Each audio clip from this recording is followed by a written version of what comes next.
আসসালামু আলাইকুম।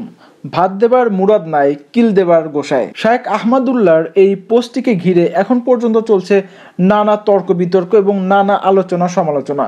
তো চলুন আমরা প্রথমে শায়েখ আহমদুল্লাহর এই পোস্টটি পড়বো এবং তারপর আমরা এটি নিয়ে কথা বলবো। ভাত দেওয়ার মুরাদ নাই, কিল দেবার গোসায়। স্বতন্ত্র ইবতেদায়ী মাদ্রাসার ক্ষেত্রে ঠিক এই জিনিসটাই ঘটেছে বিগত 40 বছর ধরে। সিলেবাস, কারিকুলাম, নীতিমালা সরকার সবই চাপিয়ে দিচ্ছে, কিন্তু ন্যূনতম জীবন ধারণের মতো বেতনটুকুও দিচ্ছে না। সম্মানীয় শিক্ষকরা যখন অভাব অনটনের কাছে হার মানেন, একান্ত মানবিক ও যৌক্তিক দাবি আদায়ের জন্য রাস্তায়ও নামতে বাধ্য হন। এটা জাতি হিসাবে আমাদের জন্য লজ্জার। সরকারের উচিত এই শিক্ষকদের প্রতি সুবিচার করা, জাতির 40 বছরের ভুল শুধরে নেওয়া। আশা করি সরকার সুবিবেচনার পরিচয় দিবে। সম্মানিত দর্শক শ্রোতা, আপনারা হয়তো জানেন যে গত 26শে জানুয়ারি ইবতেদায়ী মাদ্রাসার শিক্ষকবৃন্দরা যখন তাদের দাবি নিয়ে শাহবাগে হাজির হন, তখন তাদের উপরে বাংলাদেশ পুলিশেরা জলকামান, কাঁদানি গ্যাস সহ লাঠিচার্জ পর্যন্ত করেন।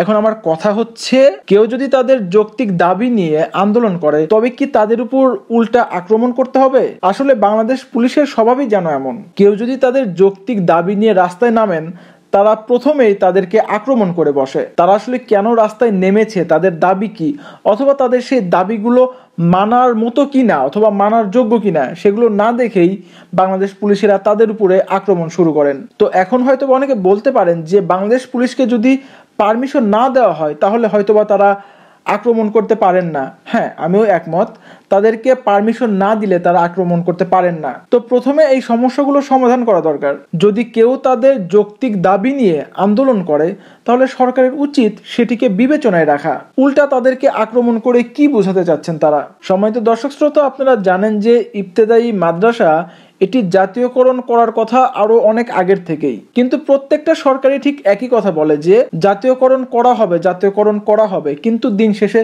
জাতীয়করণ করা হয় না।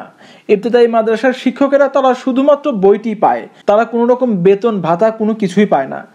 তো এখন যদি তারা তাদের দাবি নিয়ে রাস্তায় নামে, তাহলে সরকারের অবশ্যই উচিত তাদের সেই দাবিটিকে বিবেচনায় রাখা। কিন্তু উল্টো তাদের উপরেই পুলিশের দ্বারা আক্রমণ করা হয় এবং তাদের এই আক্রমণের জন্য অনেক শিক্ষক শিক্ষিকাও গুরুতরভাবে আহত হয়েছেন এবং পুলিশের এই আচরণের জন্য তীব্র নিন্দা জানিয়েছেন জামাতের আমির ডক্টর শফিকুর রহমান। তো যাই হোক, সম্মানিত দর্শক শ্রোতা, আমরা নতুন করে স্বাধীন একটি বাংলাদেশ পেয়েছি। আমরা এই দেশে কোনো রকম অশান্তি চাই না। আমরা এই দেশে শান্তিপূর্ণভাবে বেঁচে থাকতে চাই এবং সেই সঙ্গে আমরা সবার অধিকার নিশ্চিতকরণ চাই। আর এই অধিকার আদায়ের জন্যই ইবতেদায়ী মাদ্রাসার শিক্ষকগণ আজ মার খাচ্ছে।